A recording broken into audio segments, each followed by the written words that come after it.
Bonjour à tous. Aujourd'hui, nous allons aborder, on pourrait dire, une pratique incontournable dans l'approche du bouddhisme qu'est la méditation. D'abord, il faut dire que la méditation se pratique toujours dans un contexte. Elle ne se pratique pas de façon unique et réservée. La méditation suppose d'avoir une certaine éthique, une certaine posture dans notre vie quotidienne. La méditation suppose aussi d'avoir ce qu'on appelle une vue, c'est-à-dire une perspective, la conscience de ce que l'on souhaite récolter au bout du compte par la pratique méditative. La méditation suppose aussi d'avoir clarifié sa motivation. Bref, c'est un ensemble de conditions qui va être rassemblé pour pouvoir s'établir dans une pratique juste de la méditation.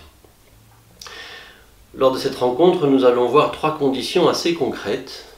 D'une part, la nécessité de la détente. D'autre part, le développement de l'attention et de la vigilance. Et enfin, le rapport aux expériences qui s'élèvent. Il y a du désagréable, il y a de l'agréable. Comment faire avec ça? Commençons par la détente. Bien souvent, lorsque l'on voit certains pratiquants méditer, ils ont une bonne posture, ils ont l'air d'être bien axés, d'être présents. Et puis à la fin de la méditation, quand le gong sonne, on les voit se détendre, souffler, comme s'il y avait eu une tension pendant la pratique. Et qu'en fait, c'est ce moment où la méditation s'arrête qu'ils trouvent la détente qui serait bien de préserver pour la méditation. En effet, quand on médite, surtout au début, il y a une volonté qui est présente. On souhaite bien méditer, on attend un résultat, bref, on est dans quelque chose qui amène l'esprit à pointer vers un but. Or, ce qui est nécessaire pour une pratique méditative qui puisse vraiment donner des fruits, c'est dès le départ, bien sûr avec une posture juste, trouver une détente. C'est pas une détente distraite du style tiens, je vais me regarder une série, ça va me faire du bien, ou je vais penser à autre chose et ça va me détendre. C'est pas de cette détente-là dont il s'agit. Il s'agit plutôt d'une détente qui se défait de ses préoccupations. Une détente qui fait que l'esprit n'est pas encombré par des préoccupations, des perspectives, des volontés.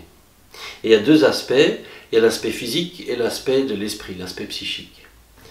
L'aspect physique consiste déjà à se détendre musculairement, à repérer les tensions dans le corps et petit à petit à défaire ces tensions.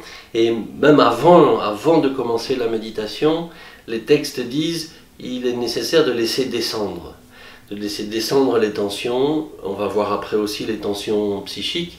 Et Gendun Rinpoche, ce grand maître bouddhiste contemporain qui a participé au développement du bouddhisme en France et en Europe, quand il parlait de la méditation et de la détente du corps, il faisait ce geste-là, où il montrait un réel relâchement. Donc un relâchement physique combiné à une posture qui soit bien posée. Ça c'est pour le corps. Vient ensuite la détente de l'esprit. Et on pourrait dire que pour détendre l'esprit, la première étape consiste à laisser nos inquiétudes, laisser nos soucis. Il n'y a pas d'inquiétude à avoir d'ailleurs parce que à la fin de la méditation, il y a de fortes chances qu'on les retrouvera, ces inquiétudes et ces soucis. Mais peut-être on aura une relation différente avec ces états d'esprit. Donc, méditer suppose d'être présent à ce qui s'élève en nous. Et tant que nous nous laissons inquiéter par ce qui nous préoccupe, nous manquons de cette disponibilité nécessaire à être conscients des mouvements de l'esprit. Par exemple, tant que je suis préoccupé par mon collègue qui sans cesse m'énerve au boulot, je ne suis pas disponible pour voir ce qui s'élève. Tant que je suis en train de ressasser mes échecs et mes réussites, je ne peux pas accueillir les sensations qui prennent place. Voyez, donc la détente signifie, il y a un exemple qui est donné, c'est en fin de journée, quand tout est accompli.